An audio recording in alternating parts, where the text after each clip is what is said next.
Good morning, everyone, and welcome to the Mac and Jack Sports Show, our Friday edition. And we got our special weekly guest that comes in every Friday was Byron Williams. How you doing this morning, Byron? I'm doing good. How you guys doing today? Byron's coming in early lately. It's like he's in hitting about the film room for the show. Yeah, today he is getting on the pregame talk. Yeah, today is my NFL physical day. We have a group here in Dallas, and this morning at 10:30, I have to be at the Gaylord to get my physical. I'm getting a physical, 2 or 3 hour physical, so I'm trying to make sure that I'm healthy. Well, you look good for what it's worth. Byron, that's good. Good idea. It's a good idea to get those. Yeah. Well, I have my one team.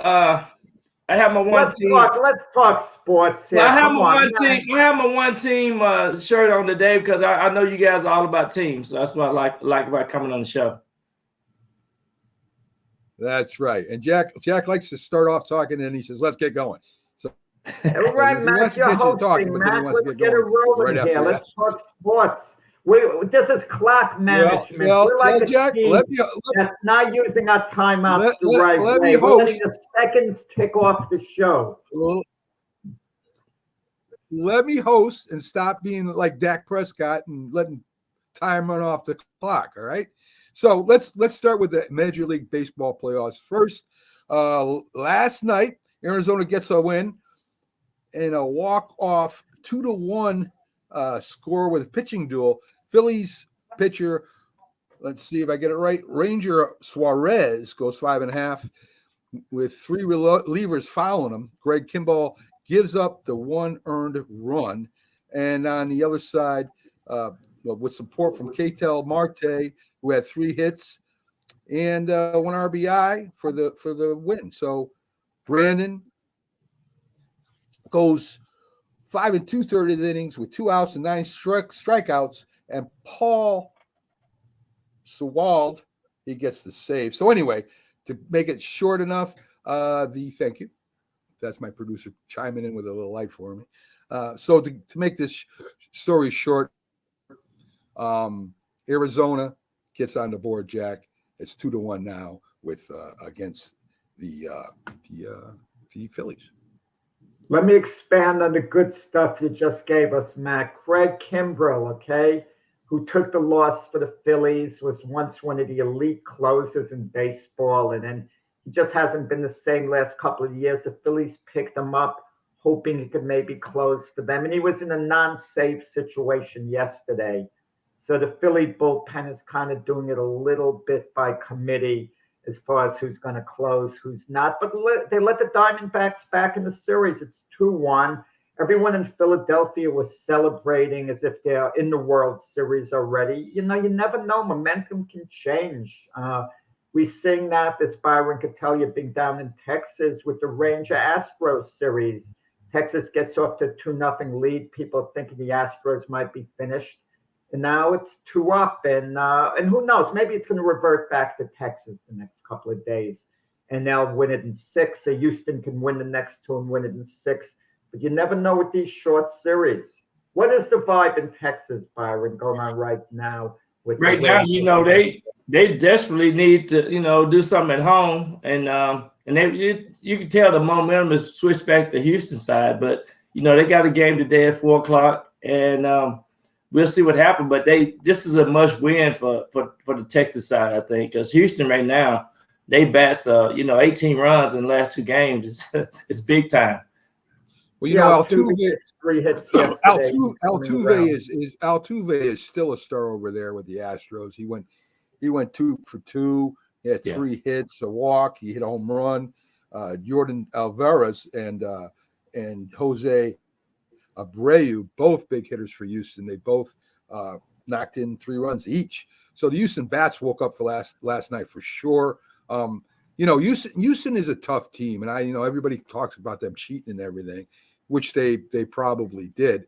But Every team does it. They just found a way to do it better. And now they're on a doorstep of going to the World Series again. And I think, if I'm not mistaken, I think MLB would love to see the Astros and the Phillies play in the World Series. I think that would get them more ratings than maybe Texas, or at least better than Arizona. So I think the MLB is smiling a little bit this morning. Yeah. NFL, the Jags win, raising their record to 5-2 with a 31-21 win over the Saints, who dropped to 3-4. Trevor Lawrence, even with a hurt leg, he throws for 209 yards and he rushes for 53. Kristen Kirk had 6 catches for 90 yards and a touchdown. Derek Carr threw for 301 yards, a touchdown, interception, threw the ball 55 times. Alvin Kamara was pretty much the offensive star. He caught the ball for 91 yards. At 62 yards, Tyson Hill and Michael Thomas each score a touchdown in the game. And we were talking before the show, and I think the coaches too much this year are going for it close to the goal line early in the game, bringing points to the board when they go into the second half. I think it's a big mistake to do that, Byron. You do that stuff at the end of the game where you got to go for the win or the tie, and then you go for that 2-point conversion. They're trying it way too much and taking points off the board. Yeah, for some reason you see that more coaches are going for it on 4th down and they're not making it. And when you're able to put 3 points on the board, it's a momentum swing. I don't care how you say it. It's the old school of football. You got to take points when they give you points, and you never know when you can get the defense to come in and make another big play as well. So, I think a lot of teams are not taking advantage of that like they used to. Byron, you said it best, and Mac will concur with you. I won't. You talk about old school football. We're not living in that age anymore. We're not living in the age when you played. When you played, that made sense. Things are much different now on a couple of measures. One, the field goal kickers can kick field goals much longer now than they did before. So you go for it and you miss if you're deep in another team's territory. Chances are, if your defense stops them, doesn't allow more than a couple of first downs, you're going to get the ball back and you're going to be in field goal range anyway. The next time it'll be a longer kick, but the kickers can kick it much longer now with accuracy. Okay? So I'm all for team going for it, because when you think of the risk-reward ratio, it's a potential 3 points if you take the field goal, a probable 3 points, as opposed to if you make the first down, you're in range to get 7 points. And I'm sure these coaches are looking at the analytics in that situation. Percentage-wise, what's smarter to do. They didn't do in the past. I'm not a big boost of analytics in evaluating particular players, no. But situations is a little bit different. I'll at least look at the analytics and take it seriously. But let me ask you a question, though, Jack. What about this division games? Do you think they are important? When you play your division guys and your division rivalries, you have to win those division games, and especially when you play it at home. I think the Saints had a chance to win that game last night if they would have did a few things different, like kick those field goals. Jack, I'll go with Byron here. I understand what you're saying, but see, to me, the football has taken a step back to being more defensive. The defenses are holding teams now on their 4th and 2s and 4th and 1s, except if they're playing the Eagles. But the rest of the teams, they're holding there. So they're getting the ball back to the offense, and the offense is going down the field and scoring the other offense, whether it's by a long field goal or by a touchdown, and they're giving up all that time that they've taken off the clock to drive. All it is for nothing. So right now, the analytics are not working for a lot of the teams out there right now. And if the coaches continue to do this, and Jack got upset he left, if the coaches continue to do this, it's gonna just deprive them of winning the game. And that's, it's the way it is right now. So the running game, the defenses are kind of coming back into sway with football, which is great to me. And aside from Miami's even running the ball, Kansas City's running the ball. Everybody's starting to run the ball again.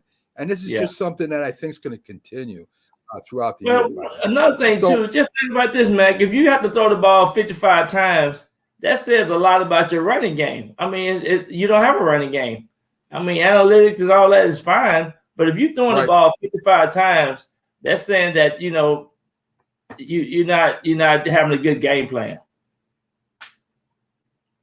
Listen, I think I think they start off with good intentions. They're not patient today, Byron. It's a lot of this is about trying to run the ball. The amount of attempts that you run, your chances going up to win the game, and that's a stat that's been there forever. So I just think that they get too panicky today. I've seen the Eagles do it. I've seen the 49ers do it. You can't panic. You got to keep trying to pound that ball, make them respect it. Eventually, you wear them out at the end of the game. You got to be patient. Well, I want to make a comment about the Eagles. I think you could. Mac, the Eagles played the Jets. You made a good point. If you recall, the Eagles had a 4th down and goal. What was it at the Jet 3.5-yard line, 4-yard line? And they didn't go for the field goal. They went for the touchdown. And they got the touchdown. The call was overturned. Originally, they said the Jets had stopped them. Then they said Jalen Hurts got in the end zone. So that was 7 points as opposed to 3. Had they kicked the field goal, it would have really cost them 4 points when you think of it. Yeah. And I mean, and plus he had handed, he had the ball and it was fumbled. They thought it was a fumble, but it showed that he had control of the ball still and it was a touchdown. Yeah, I remember that. I recall that play. Yeah, I do too. But Jack, would you rather have 3 points or 7 points, Jack? What would you rather do? Would you rather have 3 Let me tell you. If the Eagles kicked the field goals like they were supposed to, they would have won the game. If they didn't go for it at midfield, they would have won the game. They would have won the game by 3 points over the Jets. Eagles weren't going to win the game. I mean, it was a couple of. I mean, the Eagles did miss like a 37-yarder, something like that. It went a little wide. Yeah, and one of the Jets' field goals just barely made it inside the post. So sometimes it is a game of a foot here, foot there. But you could argue it both ways. I mean, come on. You could argue it in so many different measures. Quick shout out to the Las Vegas. I always look at a game as a game with momentum, depending on the time, what quarter it is. But football is a game of momentum. When you have the momentum, you have to take advantage of the momentum. I want to mention something about the Eagle-Jet game that no one talks about at all, okay? And this is players in general. In the first half, Jalen Hurts was having tremendous success outrunning the Jet defense. I mean, they would put pressure on him, and when they were about to get to him, he would take off and make big first downs with his legs. In the second half, the Jet defense shut Jalen Hurts down. But I think part of it is fatigue. I think later in the game, players start getting tired, just like boxers in the later rounds of a fight. I think Jalen Hurts lost a little bit of his physicality because they kept coming at him. So by the second half, he wasn't able to take off on the runs the same way. They kind of shut off the lanes a little bit. And I think that was the difference in the game. Now he's forced to pass. Now he's under severe pressure, and he threw 3 picks in the second half. I think some of it was physical fatigue. Not just Jack, they stopped the Eagles. The Eagles just stopped running the ball, period. They stopped in and off the ball to the running back. Which they couldn't run the ball. Anyway, let's get off the Jets. Let's get off the Jets for a while, Jack. I know you love talking about the Jets. We'll talk about them at another time. Listen, I want to give a shout out to the Las Vegas Aces for their second championship in a row. Congratulations to those guys. Still not good in the 76ers land with James Harden not reporting to practice. Rumor is that the Philadelphia 76ers center Embiid wants to go to the Knicks. That should be interesting to see what happens with that. And other NFL news. Yeah, wait. You said Harden wants to go to the Knicks. Is that what you said? Who did you say wanted to go to the Knicks? Embiid wants to go to the Knicks. Man, you get these. Well, if you let me talk, I tell you, Jack. I didn't hear him say that anywhere. You get the scoops. Did you speak to Embiid yourself or what? I do. Man, oh man, Mac with a breaking story. I called him. He invited me over to dinner. I can't make it, Embiid. They ain't gonna let it go nowhere. They're not gonna let it go nowhere. Mac got the exclusive, and Embiid wants to go to the Knicks. He told it to Mac. Exactly. Jason, good morning to you. Buenos dias to you too. Gracias. Ara.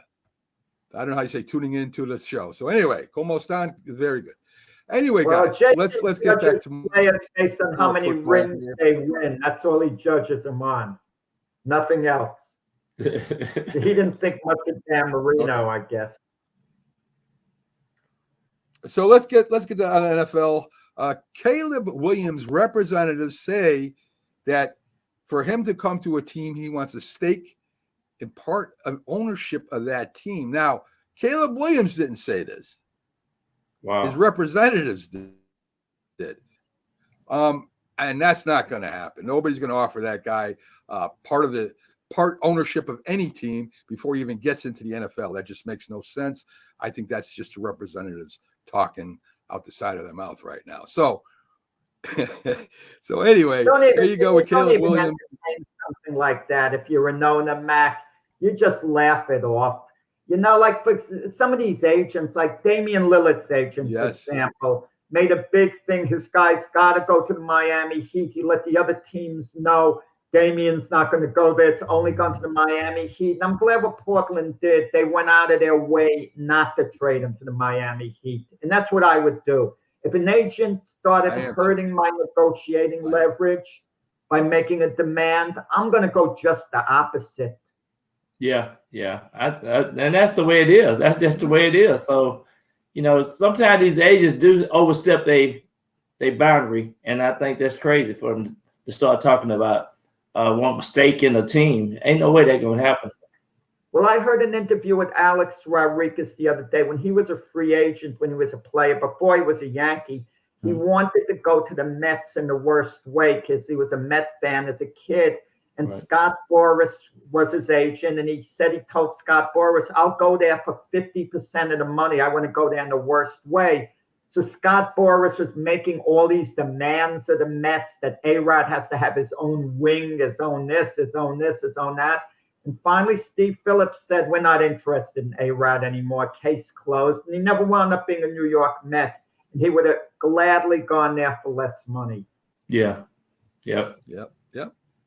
So anyway, Byron, let me get your take on this. 4 running backs who might be moved ahead of the trade deadline. First one is Derrick Henry. Derrick Henry right now has 423 yards. He's averaging 4.3 yards a carry. Of course, Ryan Tannehill is hurt. Willis is going to be the starting quarterback. They may move him for draft capital. I can see a couple teams that wouldn't mind bringing on Derrick Henry. What would you give up for Derrick Henry at this point in his career? I would probably give up a third round, fourth, something like that, at this point in his career. I think that's a good bargain. Yeah. No, that makes sense. I guess a third round pick, not more than a third round pick, because Derrick Henry is still effective, but he's not the Derrick Henry of before, but he's still pretty good. And you have to figure how many good years you're going to get left out of Derrick Henry. You can't count on more than a couple. Yeah. To give up like a second round draft pick or something like that, I wouldn't do it. A third round draft pick, you know, I consider it, especially if I'm a contending team. If I'm a team like the Detroit Lions, yeah, it has my attention. I agree. Yeah, absolutely. That's exactly what I was going to say. Zach Moss having one of the best seasons of his career. We got Jonathan Taylor coming back, signing a 3-year, multi-million-dollar contract, $42 million extension. Moss goes into his free agency year next year. So if you want to get something for him, now would be the time.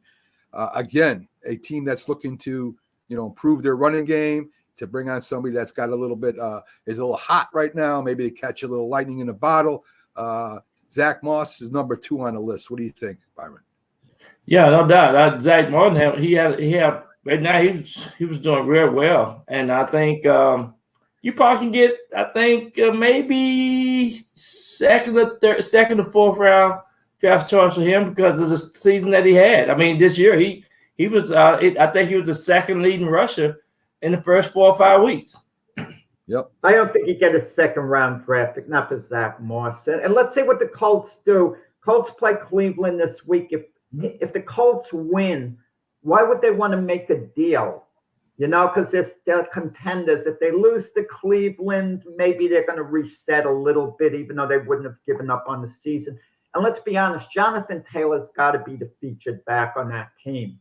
Yeah. So, yeah, and they have to kind of look ahead. And they've made their commitment to Jonathan Taylor with this new contract. Yeah, absolutely. Yeah, I think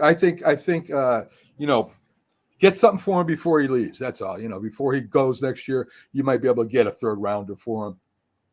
And you're probably gonna have to maybe sign him too, which may make it difficult to move him.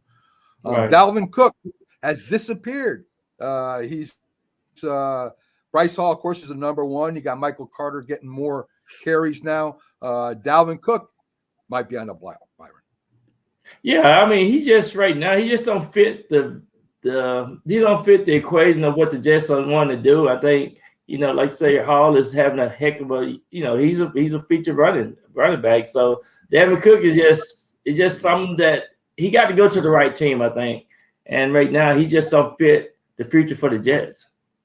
Byron, is it just possibly just not the player he was at Minnesota? Because he was declining towards the end of his time in Minnesota. And we're thinking of the Dalvin Cook of like 3 years ago, who was dynamic, one of the best running backs in the NFL. He's just not that same player. And the Jets did tell him that more or less when they were trying to sign him by saying Breece Hall was going to be the number one back if he was going to come to the Jets. So they didn't make him any false promises. And he came to the Jets with the understanding that Breece Hall would be the A side and he would be, the 1A. Right, right. And plus, the injuries was a factor, just making sure that Hall is completely healthy again. And he right now, he just hadn't lived up to his potential like he was early on playing for the Vikings, no doubt. Yeah, he's getting a little old in the tooth. I think he's like 28 years old. What's the running back normally makes it to maybe 30? He's doing well. Man, 28 is old in the tooth. That makes me wince. For a running back, it is. It shouldn't be even for running back. I'm going to tell you, athletes don't slow down as far as losing speed until they're getting to about the mid-30s. Then it really becomes an issue. You lose that little bit. When you're getting close to the mid-30s, perhaps. But you have to look at the injuries, though. Just think of the injuries that these guys have with these long 18-week schedule. It's just that, it's not sustainable for something, for his injuries. And it also depends how much they use you. If you're a featured back like a Derrick Henry or a Dalvin Cook with Minnesota, you're taking a lot of hits, man.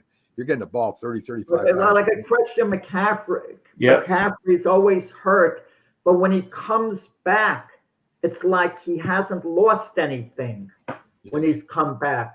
That's why I think you can have two good backs rotating, and the success that that the Eagles had last year with the 3-back rotation. So you have to have that kind of combination now. KC running back Clyde Edwards-Helaire, he's the number 4 back. He had he's on his 5th. He wasn't signed for his 5th year option. Was declined by the team. He's only getting the ball like 18% of the time. He was really good, with KC a couple of years ago. So there's another running back that will be available probably by the trade deadline. There's a little talk. I heard an interview this morning. The reporter's actually interviewing Saquon Barkley, asking him, is he concerned about being traded? And I'm astounded by that. I really am. And he was a gentleman. The way he answered, he says, look, I want to be a Giant my whole career, but I understand that this is a business. Why on earth would the Giants want to trade Saquon Barkley? I mean, it's flat out stupid. He should be a Giant for life. I mean, they can franchise tag him next year. then they can work out some type of deal after that. I don't understand some of these teams. If one team wants a player bad enough and he's been on your team his whole career, why would you want to move on from him? Let him be a legacy player. There are very few legacy players on franchises. Saquon Barkley can be, for the New York Giants, for example, what Don Mattingly was for the New York Yankees. Let him be a Giant his whole career and work it out. I mean, don't let these rumors float around where he wonders whether he's going to be traded in the next week or so. But that's just the nature of the beast. I mean, like Emmitt Smith, he went to the Cardinals. So that those things do happen at the end of these guys' career, though. Let me tell you why he went to the Cardinals. For one reason and one reason only, because your guy, Bill Parcells, had just taken over as head coach of the Cowboys, and he had his own plans of how he wanted to move forward. And Emmitt Smith was towards the end of his career, and it was Jerry Jones who handled the situation and broke the news to Emmitt Smith about everything being done. And if you're going to hire Bill Parcells as a new coach, you can't force him to keep Emmitt Smith. You just can't. Yeah. You have to allow him to start with a completely clean slate, and that's what happened at Dallas. Yeah. Well, back to Saquon Barkley. The Giants didn't say they were going to trade him. He's not even in a trade list. So that's all just commentators making comments about maybe he'll be traded. He's not going to be traded. He's too much of a weapon for the Giants when he's healthy. Surprised, Mac. You're talking about commentators just throwing things out there. Yes. Okay. Yeah. Okay, Mac. Thank you. Kyle Murray. Show that Kirk Cousins going to the Jets. That's the type of editorial control we had with Pags. Well, yeah, it's still possible, Jack. You never know. Yeah, Kyle right. Murray and safety Buda Baker are practicing. Murray posted on social media. Arizona quarterback Josh Dobbins now is 1-5 as a starting quarterback. We're finding out why he's been a second stringer. Will Kyle Murray be back this year, Byron? Yeah, I think he'll be back. I mean, he seemed to be having some good reports on the knee and coming back. So I'm thinking that probably about a game or two, you'll see him back in there. Yeah, Byron, in different situations with certain players, especially quarterbacks, Kyler Murray has already proven he can be a top NFL quarterback. I mean, if you do it for one season, you've proven you can be that, okay? Yeah. And then it hasn't worked out after that, as opposed to certain quarterbacks who haven't proved it yet. I know Mac isn't high on Bryce Young, for example, but it's up to Young to have one good season. But once you have one good season, you've proven something. But Kyler Murray has, but their maturity issues. What direction's Arizona going to go in? I mean, is Kyler Murray their quarterback of the future? They're still not sure, despite giving him the big contract. Yeah, absolutely. The jury's still out on that. And still, you got to get, you still got to get some receivers in there to help him out, some tight ends and players in there to help him. DeAndre Hopkins, he was a free agent. He left. So you still got, you only got one good receiver. You got to have a slew of receivers to be in there with you as well, I think. He's had a slew of receivers before. He stinks. Kyle Murray stinks. They'll be drafting the quarterback this year over at Arizona. And Kyler Murray, I'm going to tell you something, Mac. Kyler Murray could conceivably, if they were going to trade him, could conceivably a team would give a late first-round draft choice to get Kyler Murray, and they decide he's going to be our quarterback. I bet there are a few teams out there who'd have the faith in him still to be their franchise quarterback. Yeah, he's making what, $46 million a year now. So, but let me ask you, Byron. If all of a sudden, if money wasn't the issue, if the contracts were pretty close, and you had a chance to trade Daniel Jones for Kyler Murray, oh my God, you're in charge of the Giants. You would take a chance on Kyler Murray. He'd have a little more upside. Yeah. Oh man, that's a tough one right there. Oh, it's not tough at all. Keep that little immature baby over in Arizona. We'll be fine.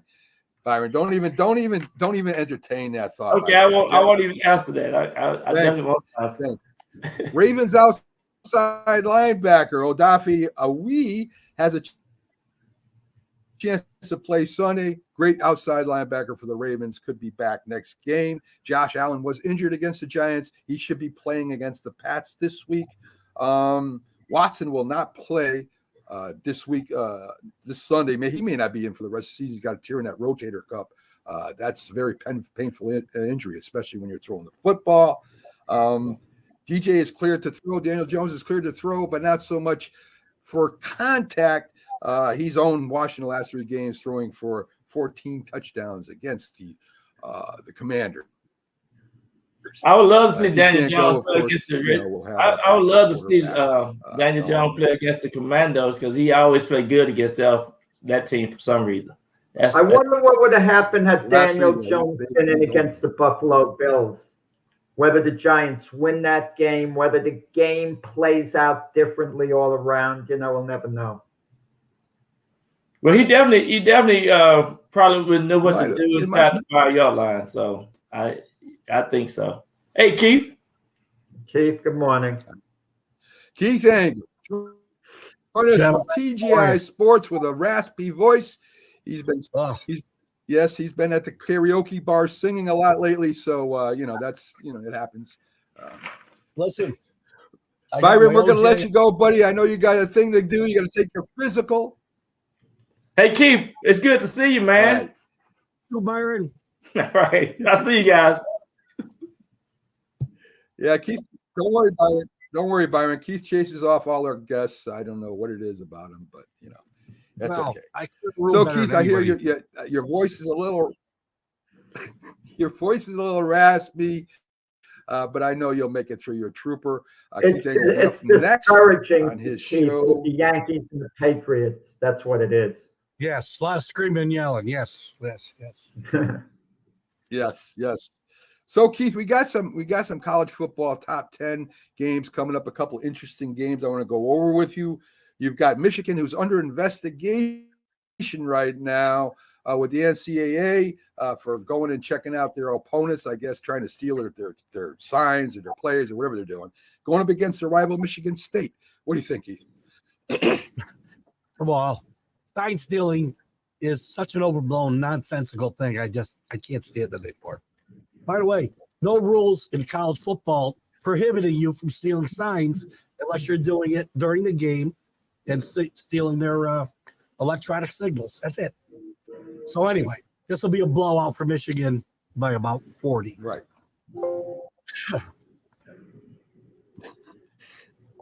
Here's Penn State's opportunity finally to get the monkey off their back. Ohio State is coming. They're going to Ohio State, number rated 7 versus number 3. Keith, does Penn State beat Ohio State this year? No. James Franklin 1-8 against Ohio State, 4-14 against Ohio State and Michigan. This is my big problem with James Franklin. He goes in and loses another close game, but they lose to Ohio State at home. What does Penn State got to do, Keith, to get up there in that top 4? Is it recruiting? Is it the quarterback? Is it the coaching? What do they got to do? The players there, it's one of the best defenses in the country. Manny Diaz done a great job. The opponents, I can tell you this, the early season opponents have been very bad. So they're not themselves prepared for these games in my mind. That's a coaching thing. They've got talent. I've got to put this on James Franklin and nobody else. You've got to beat Ohio State and Michigan if you want to be in the playoff out of the Big Ten. Okay. And, of course, we've got Arizona State playing at Washington. Arizona State doesn't have a bad team, Keith. They might be able to cover the spread.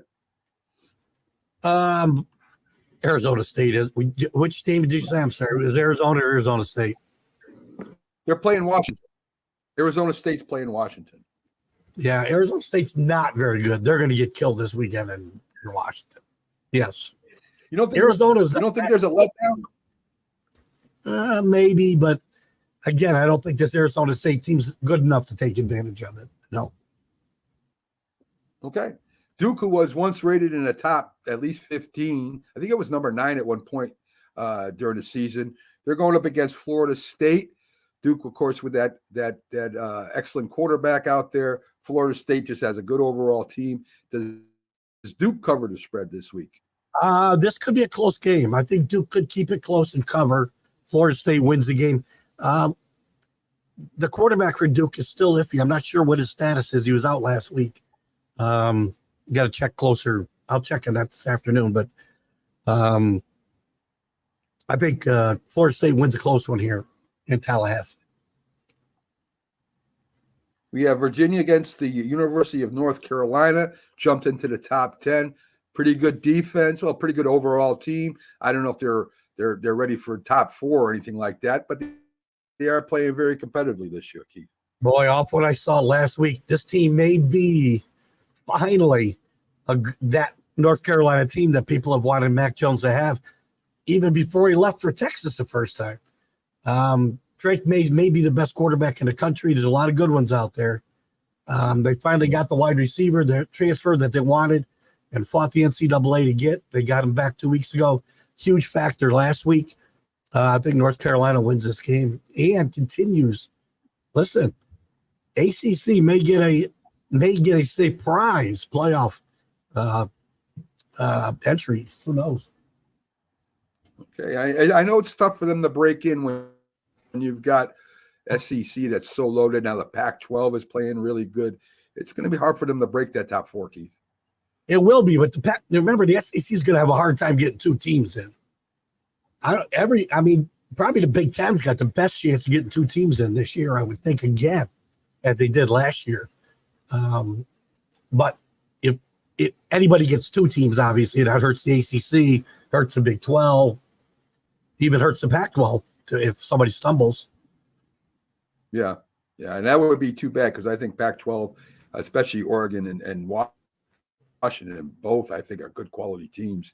I think they could play with almost anybody in the championship game. I think so anyway. It's ironic. On their way out the door, I think they may be the best conference in the country right now.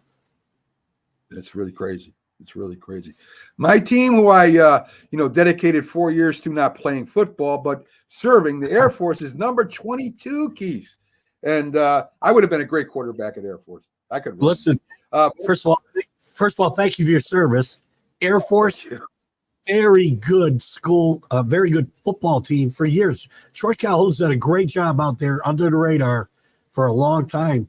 They're ranked, not every year they're not ranked, but they always have a very competitive team out there. And that Mountain West, very underrated football conference too, the Mountain West. So I like Air Force. Navy's coming back a little bit to where they've been as a norm, but still not there. I think Air Force wins this game.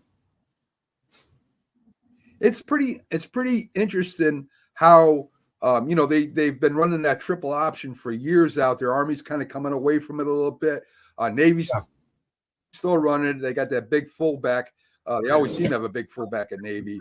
And Air Force to me is the last few years anyway. To me, is one of the best academy schools out there for playing football. And they have an unbelievable history. People don't realize the history that the military schools have in football and college football. Once they dominated college football way back when Notre Dame was good, which was a long time ago. And I'm glad to see that. I'm curious, guys. These military schools, how do they recruit elite high school players to come to them? Because they have to give us a service commitment in order to go to these schools. So the truly elite players who hope to go to the NFL, and for the most part, aren't going to give a service commitment. No, that's why they aren't as good as they were 70 years ago, right? When the NFL wasn't quite as big and kids weren't as concerned about going from college to the NFL. So they were able to recruit athletes, I think, better then. But they still get some really good kids that are left behind. Now, NIL's hurt them a lot because they can't use the NFL or the NIL. They can't use the transfer portal. That's really hurting the 3 military academies more than anybody, obviously. But Air Force continues to be very consistent through the years. There's one thing that I heard from former NFL players that played college against these teams. They're not as big and as athletic, but they're in such good shape that they can run quick. They're very smart. They're very dedicated. You got to be smart to be an officer in any military school. So I mean, these teams will give these other teams a workout. Sometimes they come up and sneak up and beat them. Well, when you think about the things these kids have to go through, the other colleges don't. They're not just out there playing football. They're doing the other things all the other cadets are doing as well. So you've got a really tough schedule, regimen to have to get through. You get to Sunday, or Saturday, it's kind of a relief. And I think, and they go out and compete like nobody else. They go out and compete like no other teams in the country, in my mind.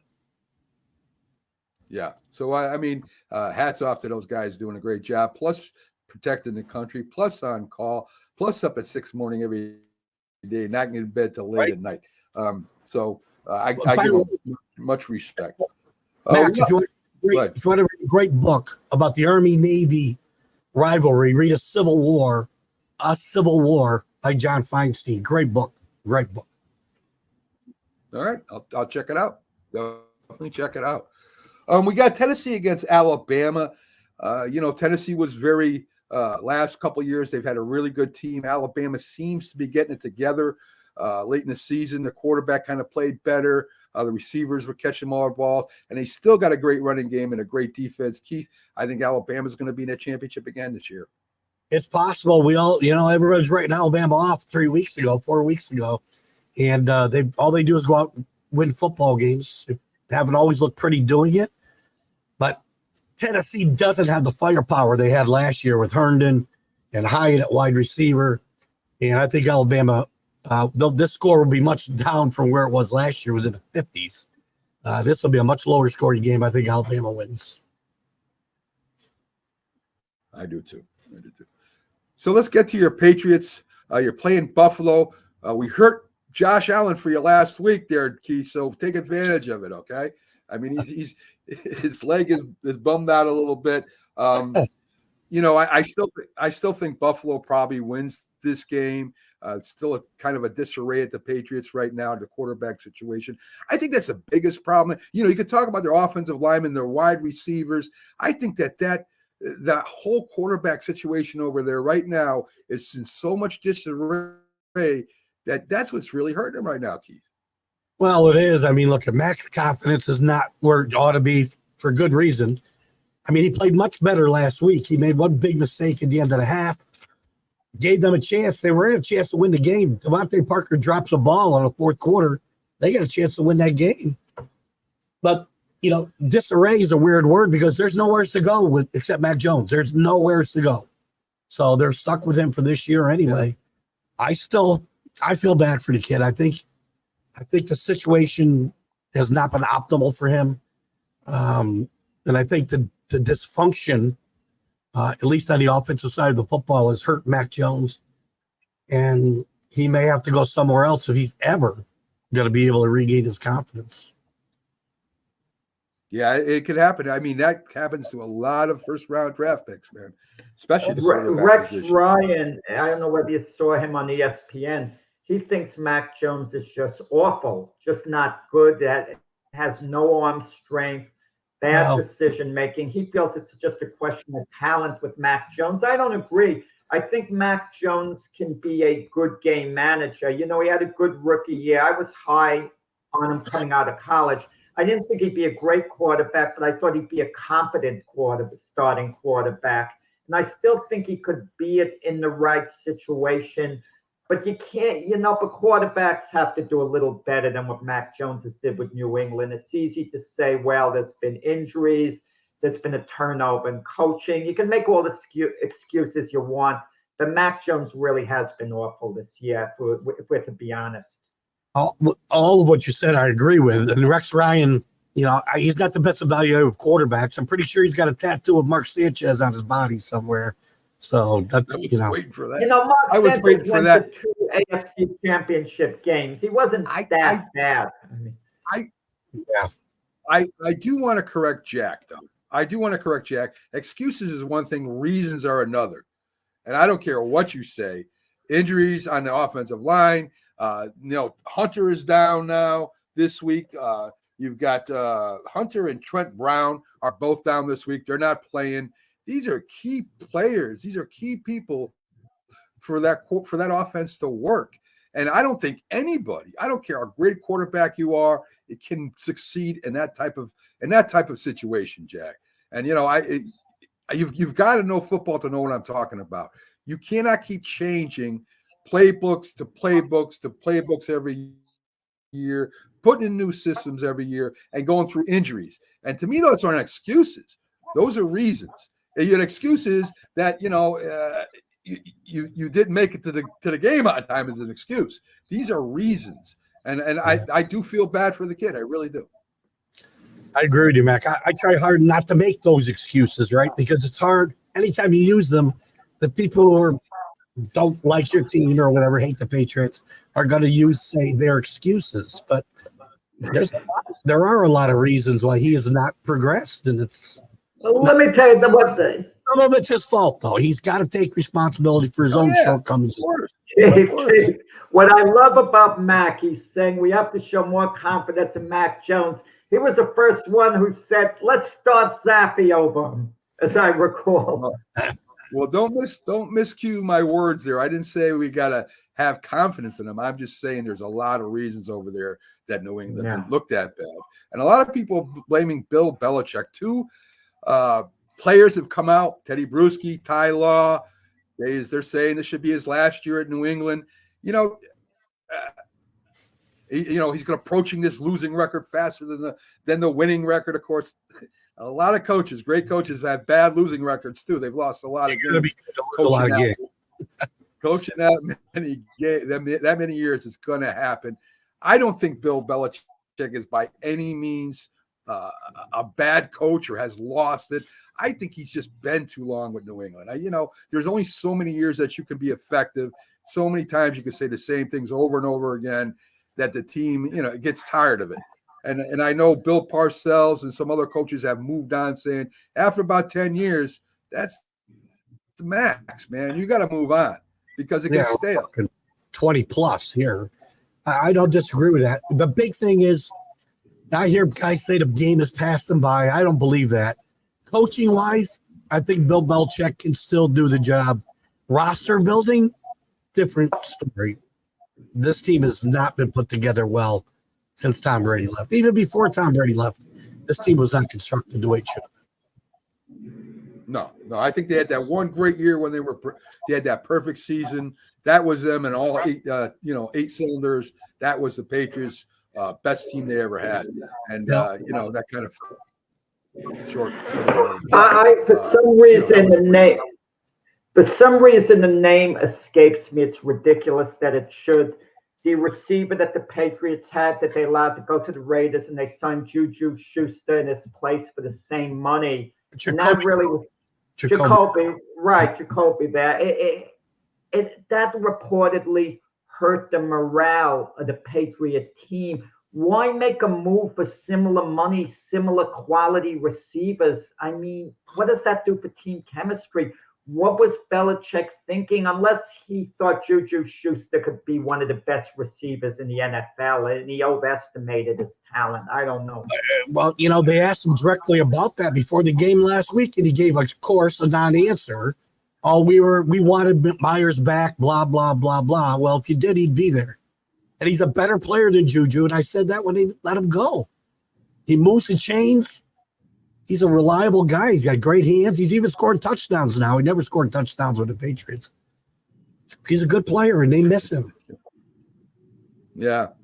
Well, again, Christian Gonzalez being out for the year, that young, rookie cornerback who may have been the rookie of the year had he stayed healthy. That hurts more than people realize. A lot, yes.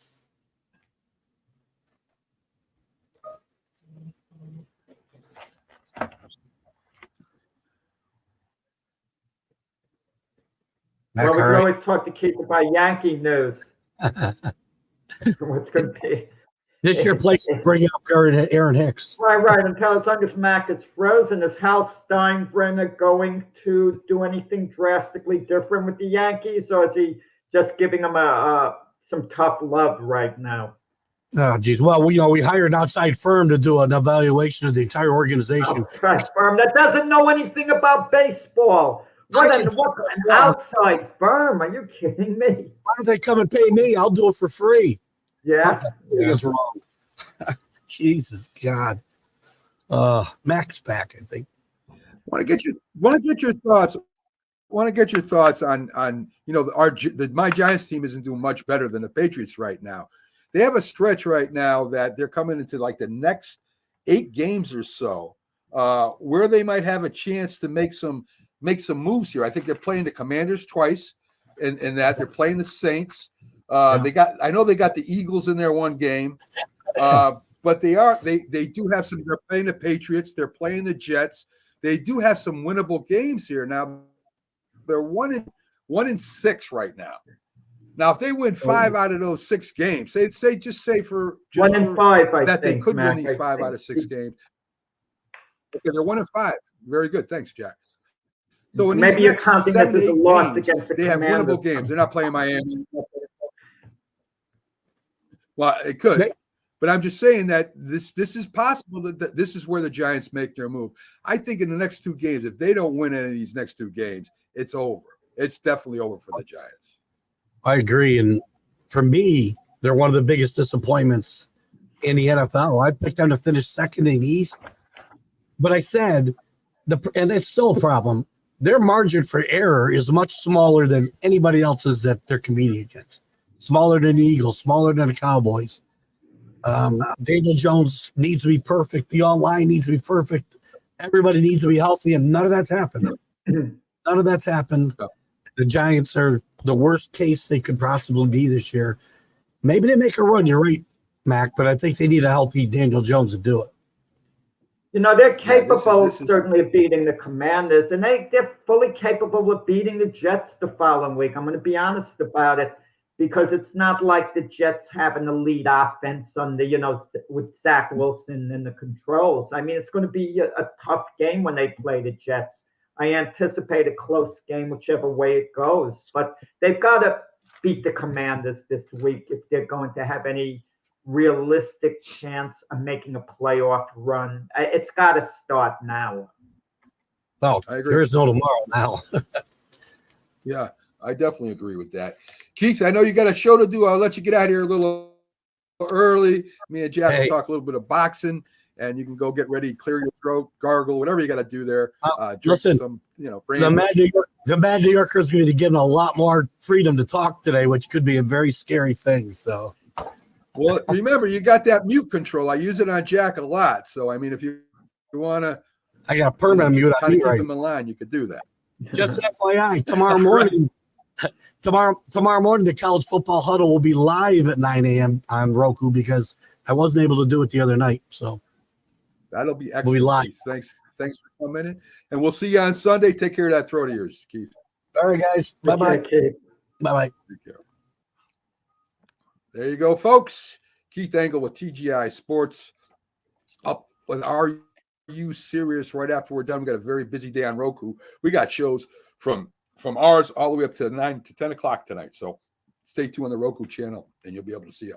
I would love if there's a fan out there, Mac, who watches every single show, every moment, doesn't leave it. Till 9, 10 o'clock tonight? Just watches all day. On network. Oh, that would be super. We got a new show coming on today. Got a new show coming on Sunday. It's really going crazy over there. So check out the Roku channel. I could just download the Northeast Streaming Sports app to do that. So, Jack, you guys had a real good show last night. You talked a little bit about the boxers in the 70s. Yeah. How they were fighting everybody as opposed to today. Ali fought everyone. Frazier fought almost everyone.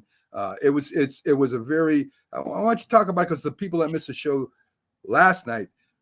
Talk a little bit about what you guys were talking about there last night. Well, that was actually an era we were talking about, the 1930s, 1940s, even 1950s, the 1920s. Fighters fought frequently. Like you look at Floyd Mayweather's career record, and where he had 50 fights over his whole career, and he was bragging how great it was. There was this great middleweight, one of the greatest fighters of all time, Harry Greb, who fought 52 times in 1 year and was unbeaten. Okay, in the one year. But it's all a mindset, because if Harry Greb was fighting today in this era, he'd only be fighting 2, 3 times a year. That would be his mindset because of business, the economy, what they're paying. In the past, fighters fought frequently because that's how they made a living. They relied a lot more on the live gate. TV either wasn't in existence long ago or didn't pay much money, to the fighters. So they had to frequently fight, okay? And they had different deals with different promoters.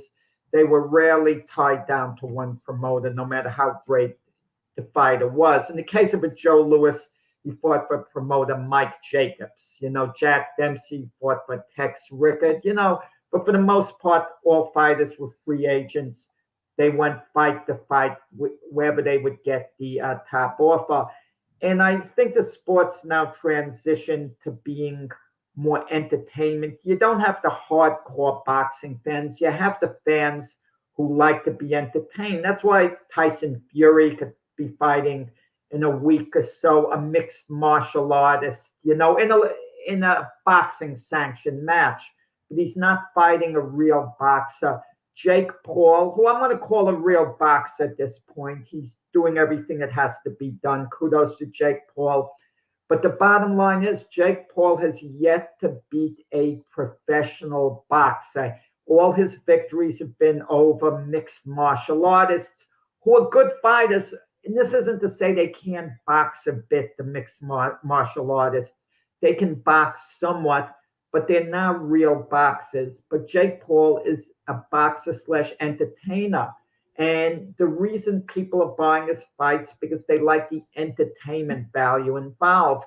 So it's not hardcore boxing where you have the hardcore fans who talk about the history of this, the history of that, the different divisions. I mean, there were a few stars out there who people are going to want to see fight, like Canelo Alvarez, Terence Crawford. When you hear they're fighting, the average sports fan, it gets their attention at the moment, but it's only a few of them. Yeah. And what you said, I think this is why you could put Ali, Foreman, and some of the fighters in the 70s up at least in the top 20, even the lower ones like the Nortons and Frazier and stuff like that, because they didn't turn down fights. And even though they lost some fights, which they all did, they didn't, I want to say duck. They did not turn away a chance to prove that they were great. They went up against the best fighters, which today they don't do that. They'll cherry pick all they can. They'll get the fighters that are going down in their career, and they're not fighting the new upcomers that are coming up and that look really strong. They're a little afraid of those guys, and that's why I appreciated the 70s so much when I first started watching boxing, was because nobody really turned away from anybody. Jack is, I'm better than you, and let's settle in the ring. Not in social media. Oh, no. Sometimes historically, fighters would avoid other fighters. It wasn't always like every fight in the past is going to take the toughest challenge. For the most part, they would. Right. But there's certain fights that kind of slipped through the cracks. Should have happened for sure. Even the great Jack Dempsey, his main challenger for years was this big black heavyweight named Harry Wills. And Dempsey wouldn't fight Harry Wills. Would he be willing to fight him? Sure, he was willing to fight him. But Dempsey's promoter, Tex Rickard, and whoever else was advising Dempsey, didn't want to fight Harry Wills because of the risk Wills, posed. And also there was the Jack Johnson factor, because the decade before, Johnson was world heavyweight champion, and he was a man before his time. He wasn't quiet, humble, the way they expected a black heavyweight champion to be at that time. Johnson was Muhammad Ali before Muhammad Ali, but even more bold than Ali. I mean, Jack Johnson, he'd be fighting in the ring, and if he knew there were shotguns in the crowd, he'd still taunt his white opponent. And like Muhammad Ali said, he said, they said I was bad, but Jack Johnson, he was crazy. You know? I agree. So thanks, Jack, for giving us a little boxing information at the end of the show here. Tomorrow, the Mac and Jack Sports Debate Show got some interesting topics, more up to date. Doc won't be in with us, so it should be me and Jack. Maybe the sports guy comes in Philly, maybe not. But we'll see you tomorrow on the Mac and Jack Sports Debate Show. Have a great day, folks, and stay safe out there.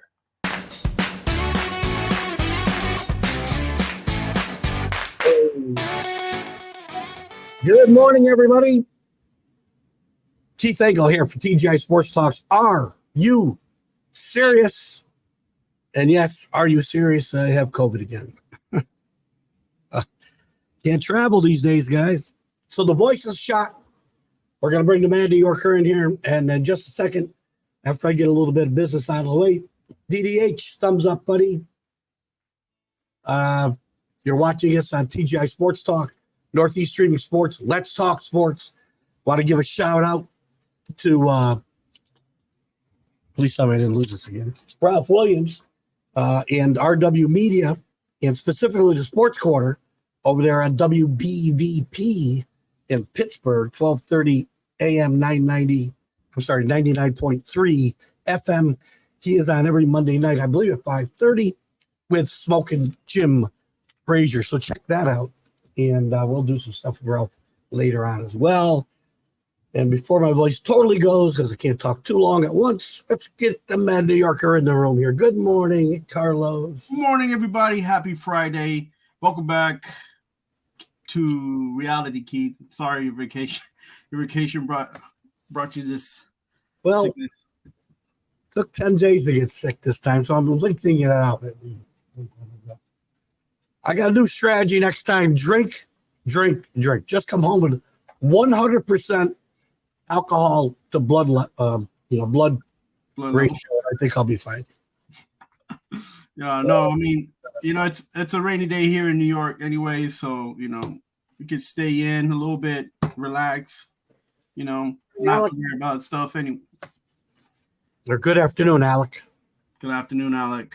Alec, we'll get into some of the NFL surprises and disappointments today. Carlos, for you guys who watch the show regularly, I like to cut Carlos off when he starts to go too far. Today, Carlos might get to go farther because I can't talk. So you guys can have at it. Real quick, though, before we get into the NFL surprise and disappointments, one thing that we've put off a couple of times talking about was the injuries in the NFL. Everybody's seen them, non-contact injuries. A lot of debate about turf versus grass. Kenny were here, he'd have some things to say, but I'm sure in a different vein. What are your thoughts? So the whole argument of grass versus turf, we have to be kind of like open-minded and have a different perception. And I say that with a grain of salt. We can't just be football fans because some of these stadiums they use for a lot of other sports. And a lot of these places that these football stadiums are at, some of these municipalities, they have to pay for the stadium and how it's being run and what's in the stadium. And one of the biggest costs would be if the NFL would change all the stadiums to actual field grass. Now, that being said, a lot of these new stadiums are not using grass because it's easier for them to host different events with actual turf. It's pliable and it's easy to move things around, such as concert venue type of items. So, and it's cheaper for the municipalities who run those stadiums because there's only one cost, and that's the cost to put the field turf off and only to replace it if need be within what would you say 5 to 10 years average, maybe less. So we can't just look at it as football fans, because there's also something happening in our society, which is women's sports is growing. And as I mentioned before, in women's sports, women are more likely to get injured and have knee injuries on the field turf than regular grass. Now, that being said, I'm a firm believer that no matter what sport you play, injuries are going to happen no matter what. But we're looking at the number of injuries increasing more than than usual when these accidents happen on turf. So that being said, I'm trying to give you a different perspective, Keith, about what's going on. And it's not just up to the NFL for these stadiums and the NFL owners for these stadiums. And it's not just the NFLPA. It's about what's wanted in the stadium as far as playing on what kind of field. So what say you now? Well, look, there's studies like everything we talk about, whether it's global warming or whether it's blah, blah, blah. You can find a study that'll back you up no matter what you want. And, I don't know. I'm not an expert. I don't know which is more. I know it's better than the AstroTurf we played on years ago. That was like concrete. One of the problems I have, Carlos, is the hypocrisy that I see in the Players Association screaming about player safety. Right. But then, as you and I always debate, they keep putting things into their agreements that hurt player safety. Lack of contact in practice. So many days you can wear pads in preseason. Get to the season, you can't hit at all. And guys aren't ready to be hit. Now, I know we're talking about not getting hit and getting hurt more than anything else with the grass versus turf. But I think the Players Association needs to be more they have to be more consistent in their message about player safety. I mean, they're causing players to get hurt, in my mind, by not allowing them to get hit more. So, again, not to change the subject, but I see hypocrisy like we see everywhere. Their message is not consistent. Right. And I can agree with you on that, believe it or not, as far as having the actual NFLPA and not thinking that they're doing positive things for the players and then having less and less contact. Maybe in the long run, it sounds like a good idea, but being hit consistently, practicing hard, practicing longer, those things do have an effect on a player and how they play throughout the year. Now, another thing that I feel like that we should also agree on is the fact that players, even when they're not playing, may have a tendency to overextend themselves by the workouts that they do, by some of the training that they do that's, I think, excessive and not helpful to the actual sport and what their actual job is doing on the field. Can we also agree on that? That is an excellent point. Yes, we far too much emphasis put on weight training, building up your body, things that do not help you or protect you during the violent game of football. Yes. So, I mean, now I'm not going to take away from the NFLPA and their and the NFL working together on the concussions, trying to bring in different types of helmets, the testing that they do with different protective gear. That's not what we're talking about on the board, right? That's not on the board. Now, if there's an issue and the grass and it becomes just regular turf and the grass, fields get to keep grass, municipal cities get to keep grass in their stadiums, fine. But there will always be a change in the game, right? If you're on the turf, it is faster. If you're a wide receiver, if you're a running back, that's something that you have to that you can use for your skill set as far as being a speed, a person that runs for, whatever. And that's something that we can look at. Also, you're running downfield to hit a quarterback on, and you're a defensive end or a defensive player. You get to the quarterback faster if you have that skill set, if you're a speed rusher, bull rusher. So, the game will always have different changes and effects on whatever field you're playing on. And I think some of the benefits on grass is like it's a little bit more cushion there if you get hit, right? Like if you fall backwards and somebody falls on you, it's not going to hurt as much. You don't bounce as much. And it also depends on what player is landing on you. But there's small little things and differences. But there's no right or wrong answer, I don't think, in this debate as far as should the players play on turf or grass, because it's more than just the NFL teams playing in these stadiums, and they're using these stadiums as a venue and more than just a home for NFL. Turf is correct. That's one of the biggest issues. Yes. So that being said, if you guys have any other ideas or comments that have to do with turf or grass being on a playing field, nothing else, we can move off of this subject and keep I hope that you see what my perspective and understand that. Oh, I see it. Again, one of my biggest issues is the hypocrisy, like everywhere else, within the Players Association, trying to protect their players, but doing things that don't help them as well. So I feel like that morality thing was way out the window a long time ago, and it's all about the bucks. How can the owners and municipalities save money by using regular field grass compared to turf? On some levels, not everywhere, but on some levels. Follow the money. Follow the money. All right. Let's shift gears a little bit. Hopefully Alex is still with us, because Alex wanted to talk about this last week. We never got to it. Because I was away, and last week you were a ghost. I was chatting. Yes, you were. But you were invisible. Then we got to some other stuff last week. We didn't get into the surprises and disappointments in the first half of the NFL, or first quarter of the NFL season. Players, teams, give me a rundown. Let's talk about surprises. Who's surprising you right now, player-wise, team-wise, in the NFL? Wow, right now. And it's only like we're going to enter week 6, right? So, week 7. Oh, yeah, week 7. So I think the fact that the Eagles are unbalanced in certain aspects, but yet are still, they're now 5-1, are still leading in like one of the top teams in the NFL.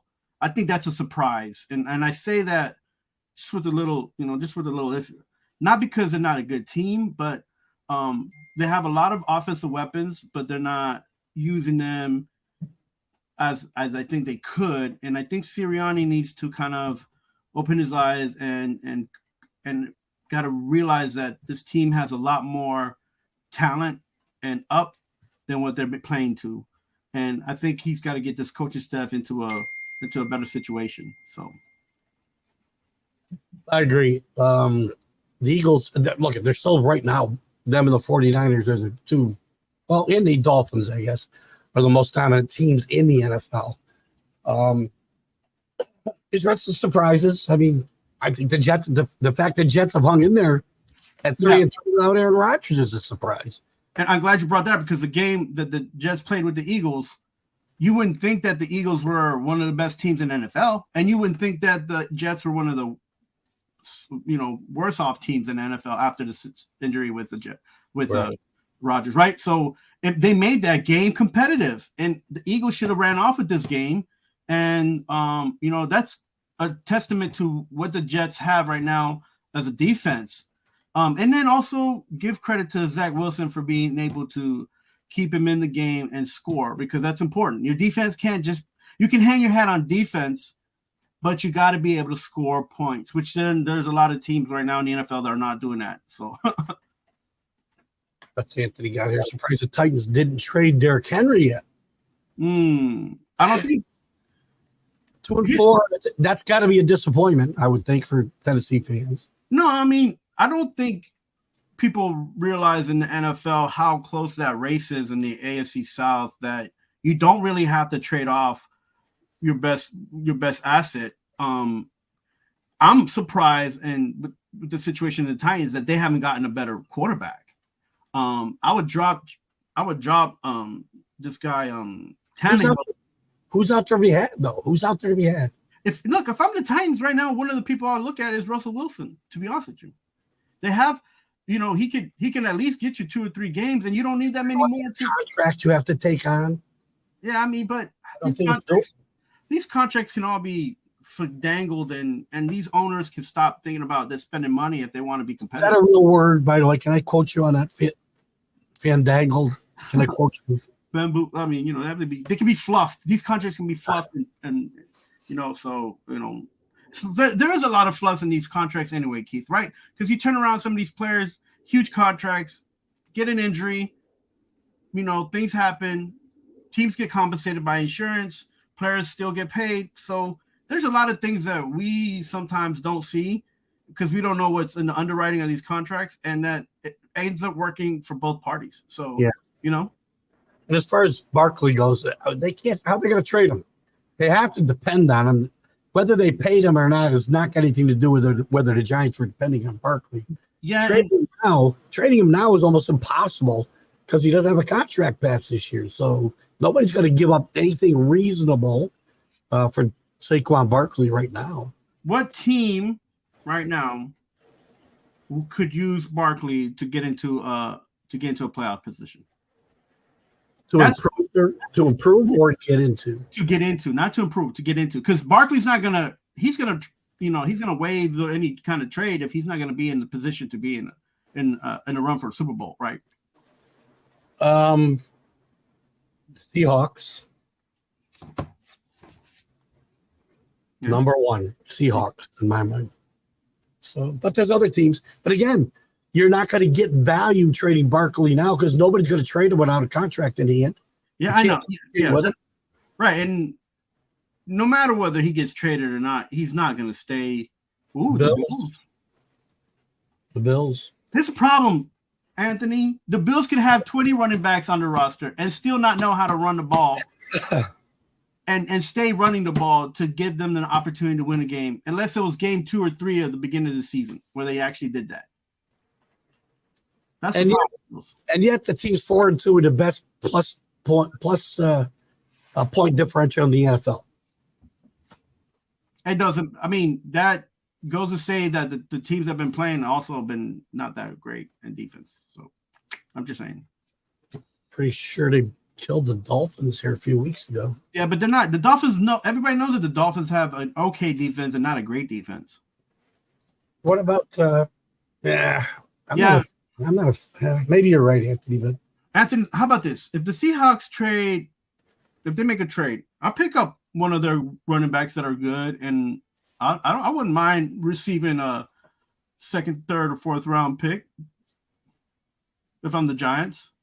You're going to have a first round pick anyways because you're going. You're the team ain't going nowhere. You're going to get a first round pick for him in the middle of the season without a contract. Oh, well, no. They're getting the first round if they're going to lose the season, right? They're going to be in the first 10. Yeah. Oh, their first round. Yeah, their first round, right? Yeah. So,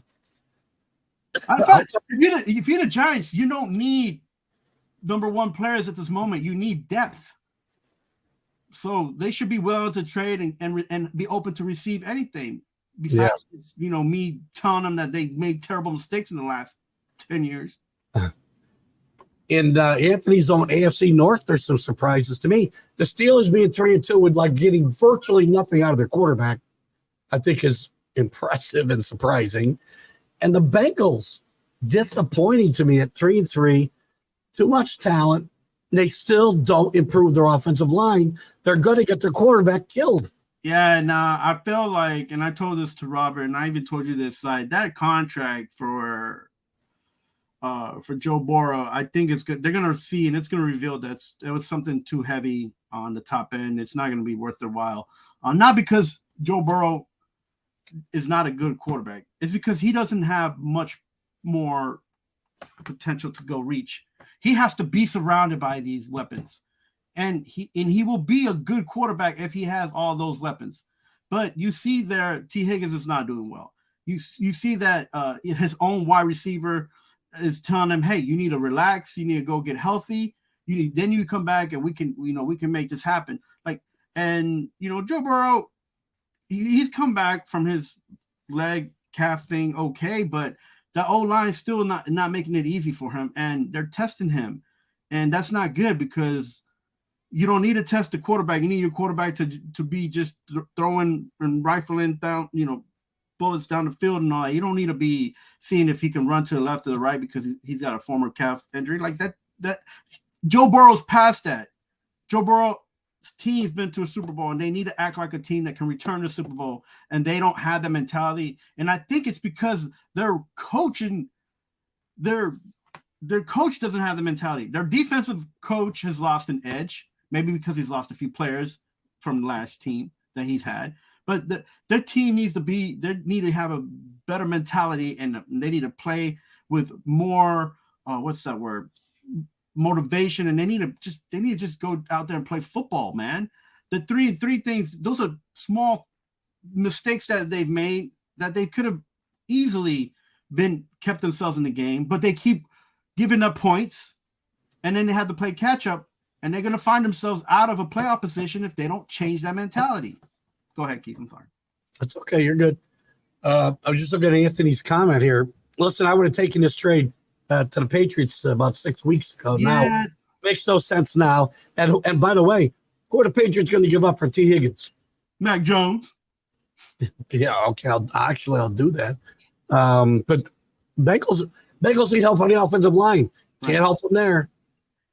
So we do have a lot of draft picks, but you know. And I'm glad you mentioned that. And this is like week 6 of NFL people. We're going to see a lot of these teams and a lot of these wins and losses go wayside because more than half of the teams in the NFL have problems in their O-line anyway. You're going to see quarterbacks now.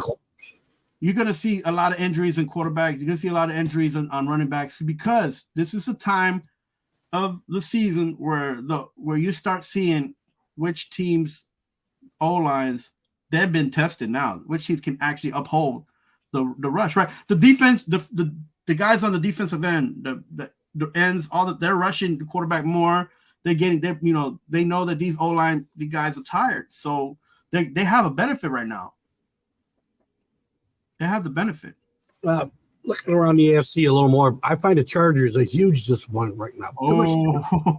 Too much talent on this team. I know they've had some injuries with Eckler. Now Mike Williams is out. Always seems to be the case too. Injuries are always cropping up for this team.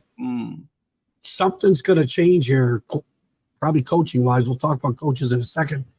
This team's too good to be 2-3 right now. I think the problem, Keith, that we all have as NFL fans, and we're looking at these projections, is that on paper that team looked like it should be stellar, like it should be competing with the Kansas City Chiefs for the number 1 spot in the AFC, and they're not even competing. I don't understand the mentality, and it could be it's possibly a coaching thing. It is, but more some of these players, man. Like Mac had one sack the other night, and then he kind of just went away. I don't know if they're trying to stop him. I don't know what was his I don't know what the strategy was. And then Bosa, they had 2 to 3 guys trying to stop him. He looked like he was out of gas by the beginning of the third quarter. He was huffing and puffing. Now he's doing it. He's trying to do his job. He's trying to get to the quarterback. But my gosh, there's the guys who are being paid the most on that team, on the defense, were not the guys who are leading on the stats on that defense at all.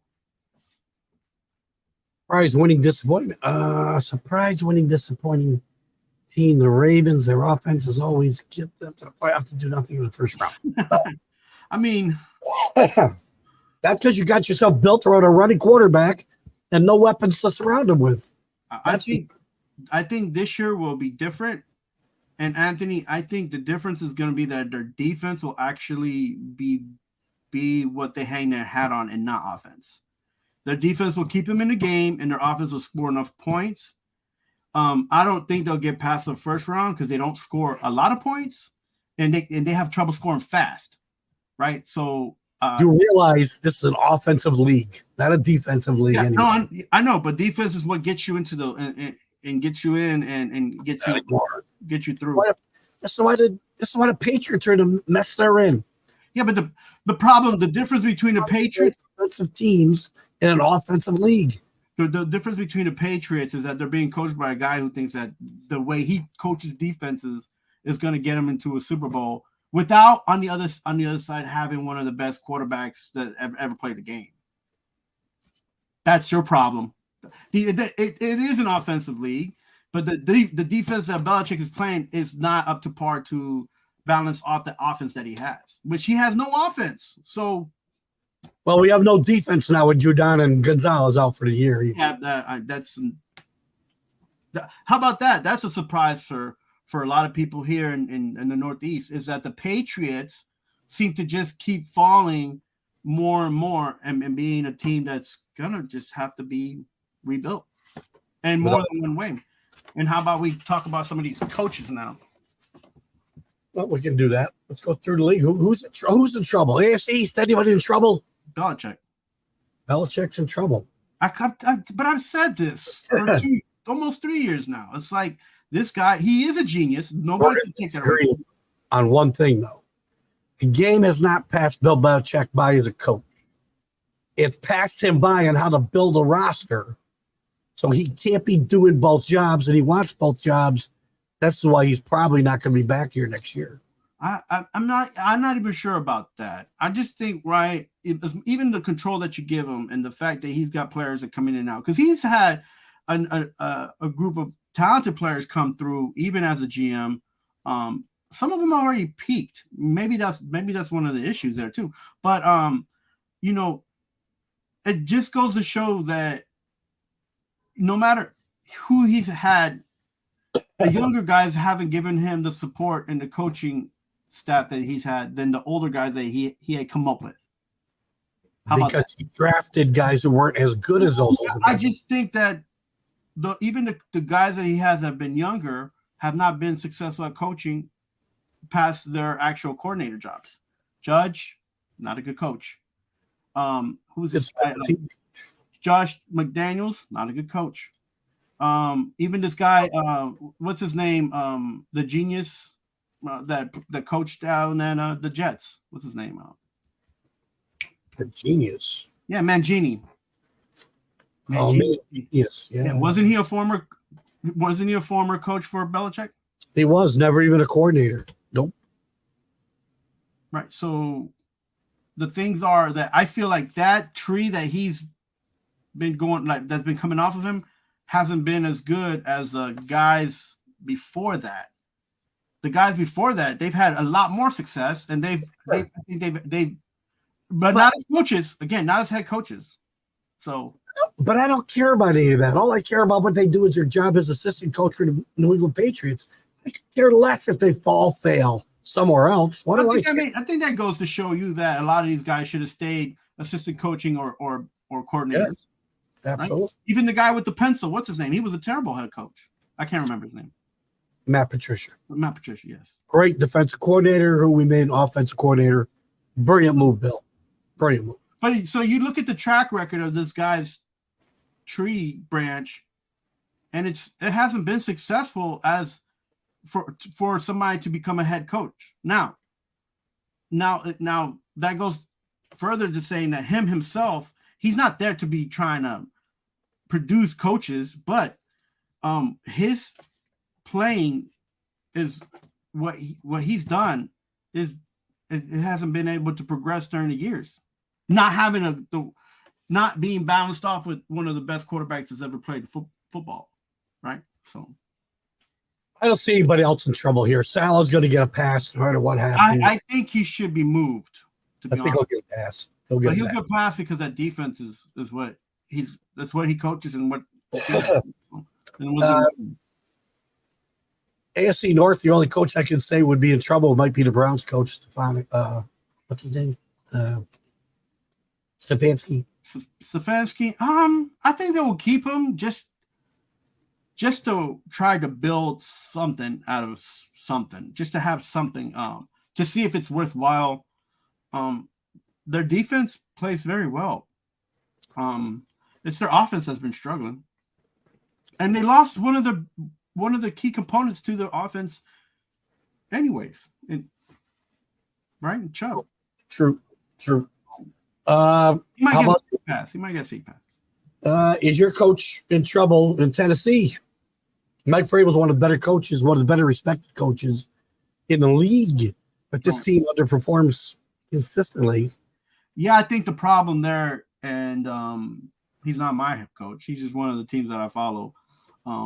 Yeah, because you're a bandwagon jumper. All right. Boop, boop. I'll stick on that. That's a fair shot. But I think Vrabel has never been. He's never had an offensive coordinator for more than 2 to 3 seasons. A lot of them have all moved on to coaching jobs, and not all of them have done well, anyways. And I think that's one of the biggest issues that he's had being a coach there is not coaching the team, but having an offensive coordinator there. And now, like, he has an opportunity to get rid of Tannehill because he's done for the year, and I don't think he'll be back. They can move on from him. They can try to just rebuild that offense a little bit, and they'll be okay. The thing is that they're in the AFC South, and they have the biggest opportunity to make a playoff because of that division. So. Yeah. To Anthony's point, we'll get to these other two guys, Staley and Rivera, in a second. But to the fact, Bill's listen. If Bill doesn't get fired, he's going to be the coach. They're not moving him to the front office because player evaluation has been the thing that has killed this team in the last 6 years. And that's Bill Belichick's front office acumen is not as good as it was. He always had a strong right-hand man. He doesn't have that guy anymore. Yeah, man. That's true.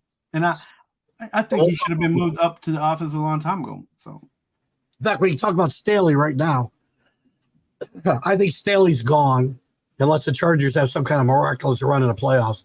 I think Brandon Staley gets fired. He's had too many faux pas with game management. And there's too many injuries right and left.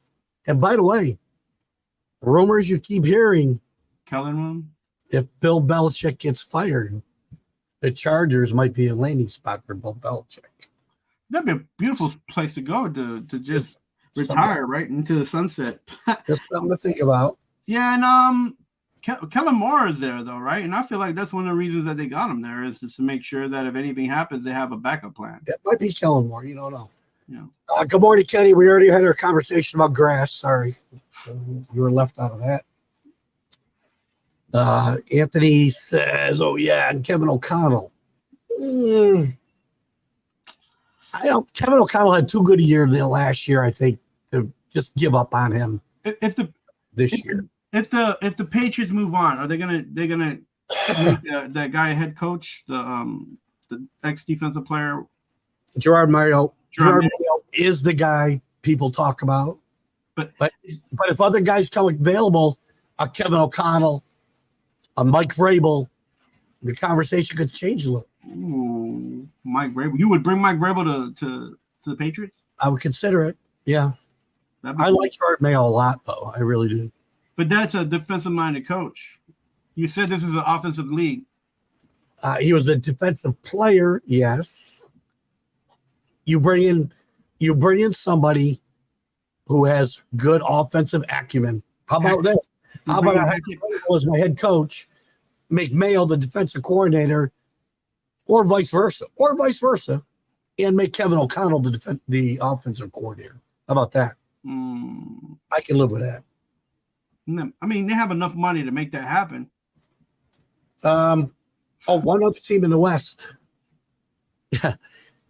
Speaking of expatriate assistants, Josh McDaniels is going to survive in Las Vegas. I say no. I think they give him another year. It's just it's a rebuild up there, and their thing is finishing games, and that's I don't know, man. That's the problem with the Raiders is they haven't stayed with too many coaches for too long in the last 10 years. Good point. And I think that what's his name is trying to change that, even though he's kind of, he's got a different perspective. The guy they should have kept was I'll say his name or Siachi. Was the interim. He was a special teams coach. Yeah, with that team. They should have kept him. Yeah, that's true. Because everybody liked him. He liked, everybody was okay with him. They played for him. They ran through a wall for him. And Kenny, to your point here, unfortunately, I hate to tell you this, but you're really agreeing with what Carlos said earlier, specifically about the Patriots, that if you're not surrounding yourself with good coaches, you're not going to succeed. And it's kind of what Carlos said about Bill Belichick just a while ago. And then it's not that these coaches that he's had aren't smart. It's also the fact that he's letting them, he's delegating and trying to let them try to learn on their own as well. And I feel like he should have had a little bit more hand in that. But these guys. And they dance around this in Foxborough, but there's a little bit of nepotism that needs to go away as well. He's got 2 kids on the coaching staff that, in my mind, have not earned the places that they have. Okay, so if those 2 kids move on in the NFL to other teams, will they be successful? I don't know. I don't think so. And then therefore, the word nepotism rears its head in the worst way. That's 2 spots where you could have had somebody. It gets danced around in New England, but it's a real thing. I'm glad you mentioned that. I don't make more or anything about it because they're not. His son has just become a coordinator last season, right? He's not a coordinator. He does not have the position. Is he his assistant? Gerard Mayo's the guy who runs that defense. Steve Belichick works for Mayo. No matter what they show you on TV and you see pictures of Steve Belichick right and left, Gerard Mayo's running that defense. All right. Well, whatever position he's named at. And there is no coordinator. There is no defense coordinator. Nobody's got the title. Right. If they were to move on from Steve, for instance, if that were to happen, what team in the NFL would pick him up? I don't know that anybody would. He coached a high school team out there in Massachusetts. And there go one of the problems. Anthony says the Raiders don't have a head coach problem. They have an owner problem. Listen, I don't pick on guys' hair much because look at this head.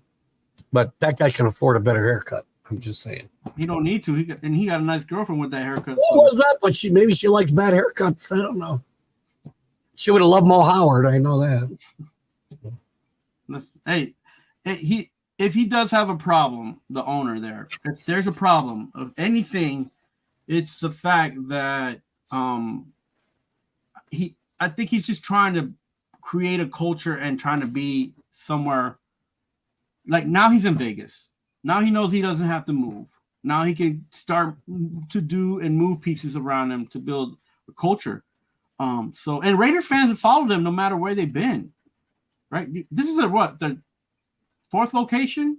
They're located. They had Anaheim, Oakland, LA. Like, come on. Like, give this team a little bit of credit that their fan base has always been there to support no matter what they've done and where they've been.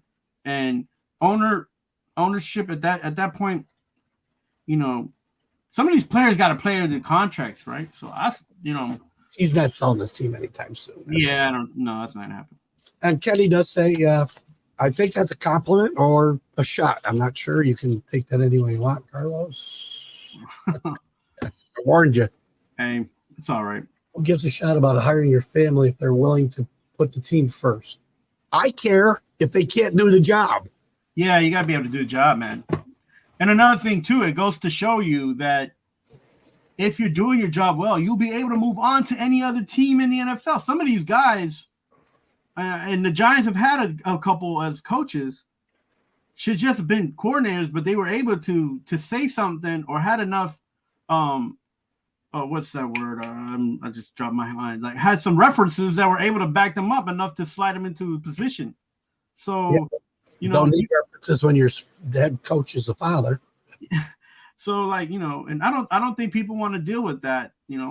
Well, listen, there was a court case out because Bill Belichick made a wrong phone call. So let's just move on. Have we noticed that court case has gone away and just disappeared? It didn't disappear. It's just not in the media because he still has a job. He's not a head coach. He still has a job. And if they keep it in the media, then they'll just keep the bad news about the fact that there's not enough minorities in coaching in the NFL. So yeah, I think that this thing's been swept under the rug. You're not going to hear any more about it. Well, it's gone to a different kind of court as well. So he cares. We're talking about Mark Davis, I suppose. He cares about getting big names and making money for Vegas. I think he cares about making money for Mark Davis. Yeah, I think the reason he left for Vegas was to make money. Right. Right. So. Right. That's why they're not in Oakland. That's right. Go get some ST37. I don't know what that is, but I'll have my wife look for it. I think you're supposed to have it like 2 or 3 days after you realize that you had COVID. Well, if it's a Paxlovid, I can't take it because of other issues. I have to just ride it out. Shula did. I don't know. Did Shula hire? Yeah, I guess he did hire his son. One of them coached the Bengals. David Shula coached the Bengals. Probably coach on his dad's staff first. But Kenny, listen, in this case, those guys played football and knew football. Belichick's kids, they grew up watching their dad coach football. That's all they did. Don Shula's kids played the game, knew the game, and I think one of his kids coached the Bengals. One of his kids coached Alabama for a couple of years. So a little bit of difference there. Stan. I will hope your voice has nothing to do with COVID. All right. I'll have my wife take a look. It's funny, I get up and I think my voice is better, and then here I am. So, whatever. Sorry for the raspy voice. NFC, coaches in trouble. NFC East, I know you're going to say one. You're on mute. Kenny muted you. Oh. Kenny muted you somehow. Shula was hired not just by college teams, but by other football teams. So I guess people respect the fact that his knowledge and his playing career have some kind of yeah, look at maybe when their time here in New England is done and Stevie Belichick and his brother, I can't think of his name now, they go on to coach somewhere else. They prove me wrong. But right now, I see that they have their jobs for one reason, and I don't like it. Yeah, and they like you said, they might not be hired by anybody else in the NFL. So we'll see. Right. So in the NFC, coaches in trouble. The East, I know one name is very prominent for you, so get it out there. I mean, want the guy to begin with, Keith. Daboll's he got coach of the year because of even masking the fact that his offense really don't have too much potential. A coach of the year because he turned a team around and hadn't been to the playoffs in a decade. If anybody should have got that award, it should have been the defensive coordinator. So how about that? Can you say that? They don't get coach of the year. Yeah, that's the problem. So Wink is the only reason the Giants are relevant. So thank you, Wink. So Brian Daboll's out. What are you going to hire? Wink. Just keep him as a coach. What? Wait a minute. We've already talked about the fact over and over again. I'll never get my voice back if I try to yell. Assistant coaches, so many assistant coaches, not all of them, I get it, are good assistant coaches. You just hired one of the best and said he's no good. Now you're going to go the same route with assistant coach as your. What has Daboll ever won? What's Mike Martindale ever won? Yeah, but Martindale's been on a lot of teams that have been in playoffs. So is Brian Daboll. Yeah, but the Buffalo Bills ain't never been relevant as far as since the early 90s. What did the Ravens win under Mike Martindale? Anthony, you're still with me. Did they win a Super Bowl? I don't think so. But they've been to the Super Bowl with him. Well, maybe, hold on. I might have to correct myself. Yeah, he won with Flacco, didn't he? He won that year. Yeah, it might have been at the lights out game. The one that was fixed. Just kidding. Yeah, but still, look, the mentality of the New York Giants and the New York Jets or any team in New York should be that we're going to freaking win the championship and we're going to do it any means possible. That's it. That should be your mentality. And Wink, every time he goes to whatever team is, he has a team that gives you an opportunity to win. Even though he has a coordinator, yes, as a defensive coordinator. So you don't think he knows enough people who are offensive gurus to surround himself with somebody in New York to make them a better team than they are now? He interviewed with about 5 teams last year. He's interviewed in the past, never got a job. Doesn't that mean something? Yeah, it means that nobody wants defensive coaches. But to this is if any teams in New York do well, it's always been because of defense. The Jets are doing well right now because of defense. The Giants are doing well right now because of defense. The Giants won Super Bowls because of defense, not because of their offense. Right? You going to tell me the last 2 Super Bowls Eli Manning was in he had a great offense? No, I wouldn't say that at all. All right, thank you. So that's all I'm saying. They didn't have a great quarterback. No response at all. He was great in different things in his own way. He was a clutch football player that a lot of quarterbacks are not. Best description I ever heard of Cutler or Manning is he's Jay Cutler with 2 fluke Super Bowl wins. Great. There you go. Would you take Mac Jones over Eli Manning? Take Eli Manning today. So there you go. I mean, I would take Eli Manning over 90% of these guys right now. Percent, not 90%. My quarterback right now stinks. Yes, I take Eli Manning today. Yeah, so Oh, wait a minute. I'll go back to your comment. I sound like a cop on the Chicago PD. Anthony, can we see the next 2 or 3 years John Harbaugh gets fired? I want to know if Anthony wants him fired. Do you want him fired? Who would you replace in Baltimore with John Harbaugh? Very consistent coach. You know, Mike Tomlin. He reminds me of the guy who used to call the Chicago Bears. Who? Marvin Harrison? No, Marvin. Was that Chicago Bears? No, I'm sorry, the Bengals. Oh, the Bengals. Yeah, Marvin. He's a better coach than Marvin Lewis. Woo! He's got a Super Bowl win. Marvin Lewis never won a playoff game. Yeah, I know. That's because of that. That's the only thing I feel bad for Marvin Lewis, but whatever.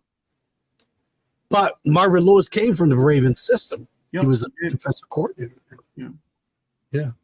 So, see what else we got here comment-wise. I sound like a cop.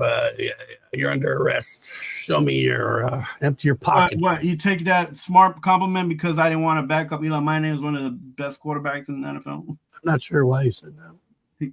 Oh, there you go. Yeah. Well, I mean, he got 2 Super Bowls, and a lot of other quarterbacks who played in that era don't. And that's a testament to Mr. Tom Brady, if anything else. He was the better player 2 given Sundays for sure. Yeah. I'll give you that. Where else we got to go here in the NFC? We have, how about, is Ron Rivera in trouble? No, but if Ron Rivera wants to leave, he can. And I don't think that there'll be a problem having. I think he should stay, though, because the enemy balances him out well, and he is a good coach. He's not on the field, guys. This Washington team could have won maybe 3 of the last games that they've lost. They could have won those. Well, not all of them, maybe 2. I'll say 2. And that young defense they have is scary, and I wouldn't want to face them in the playoffs. And they might make a playoffs, to be honest with you. So. NFC North, is every coach except Dan Campbell in trouble? I mean, would anybody hire LaFleur if he was get fired? Is he going to first question? Is he going to get fired? I don't think they're fired because they ain't got nobody else to replace him.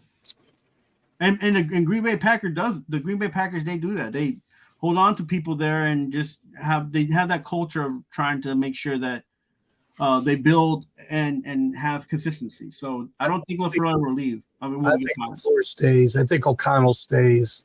I think the Bears coach is probably going to get fired. Uberflus? I think he's going to get fired. Well, actually, Fields getting hurt might save his job, actually. Yeah.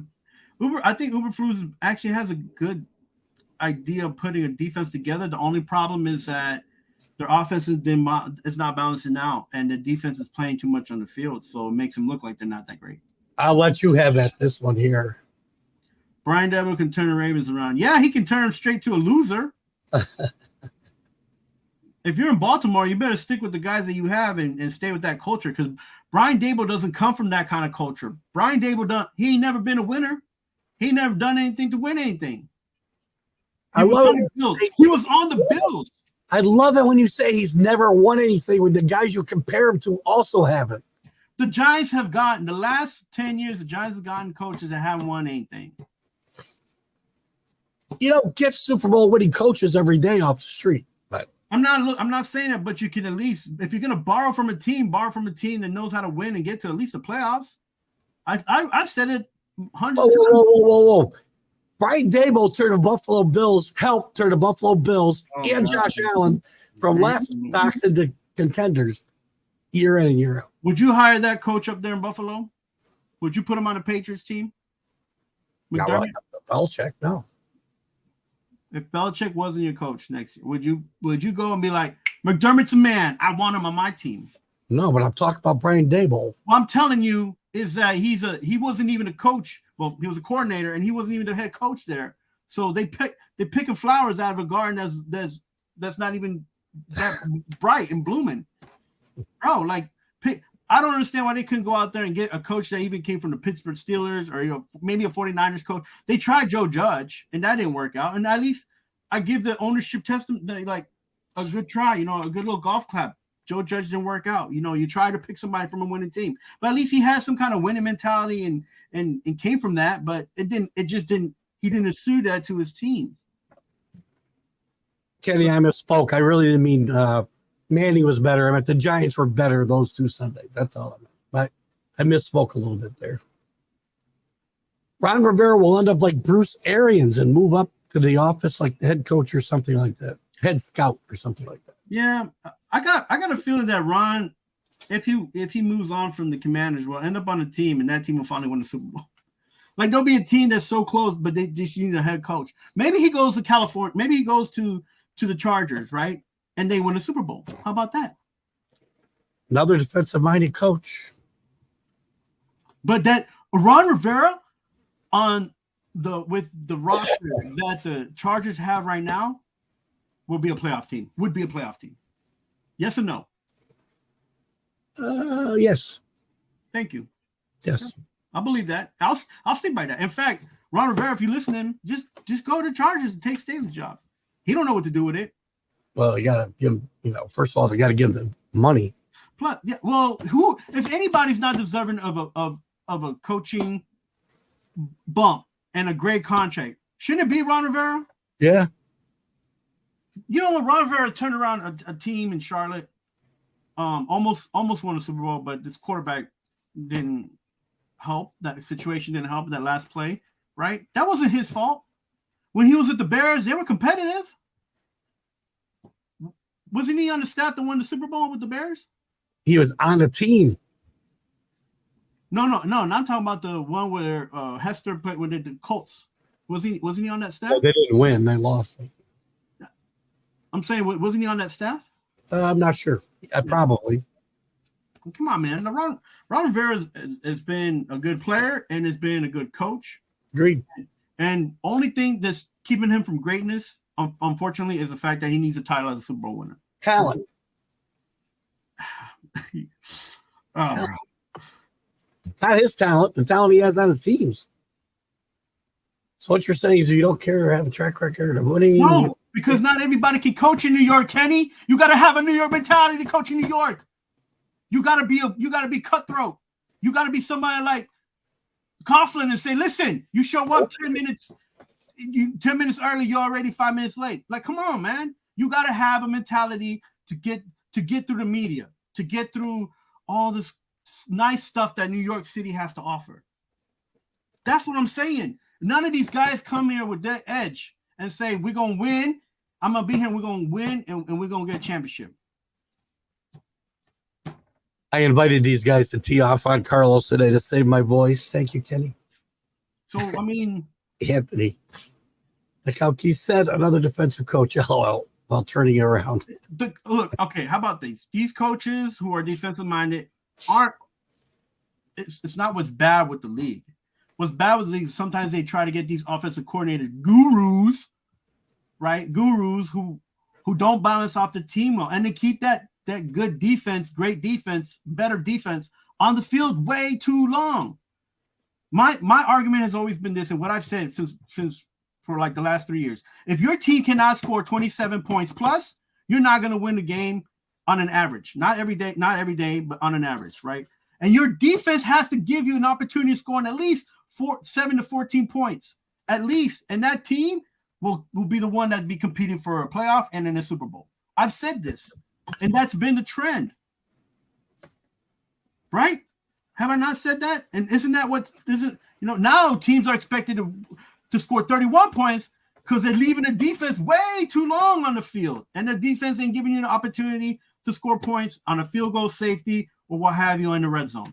How can you be an offensive-minded coach, be in the red zone, and not be able to score? The Giants were on the 1 yard line for crying out loud twice and couldn't put the ball in the end zone. You want this guy to be your coach for a long time? Who was playing quarterback? Who was playing quarterback for that team? It didn't matter. They had Barkley on the field. I don't understand what the. I will have to agree with you. Barkley's got to get the ball here. Sorry. Best player in the field. Got to get the ball. Wouldn't you be irate if the Patriots had an opportunity to score twice and beat a team that was competitive, right? They would have had the ball 2 times on the 1 yard line and couldn't score. Wouldn't you be upset? Wouldn't you be irate? Yeah, all the time. I lost my voice. The biggest problem the Salah has is that the people who are not Salah are talking about the players. And sometimes the players say too much. And that's just because they're in New York and the media pokes at him and pokes at him and pokes at him. Belichick has the best front. He says we're going to talk about it next week. And we ain't going to talk about nothing else. And it makes for terrible conversation in media, but it allows his team to focus. All right. We're getting ready to wrap it up. Give me your best bet, and you don't be surprised if in the NFL.